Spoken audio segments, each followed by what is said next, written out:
İyulun 16-sında səhər saat 05:45-dən başlayaraq Azərbaycan-Ermənistan dövlət sərhədinin Tovuz rayonu istiqamətində aktiv döyüş əməliyyatları keçirilir. Bu barədə Azərbaycan Müdafiə Nazirliyində məlumat verilib. Hazırki vaxtadək davam edən döyüşlərdə düşmənin 20-yə yaxın canlı qüvvəsi, bir zirehli texnikası, bir radioelektron mübarizə vasitəsi, döyüş postları və dayaq məntəqəsi bölmələrimizin sərrast atəşi ilə məhv edilib.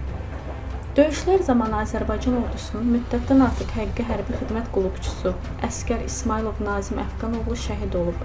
Müdafiə Nazirliyinin rəhbərliyi şəhidin ailəsinə başsağlığı verir və səbir diləyir. Allah rəhmət eləsin. Bölmələrimiz düşmənin döyüş aktivliyinin qarşısını almaq məqsədilə cavab tədbirləri görür.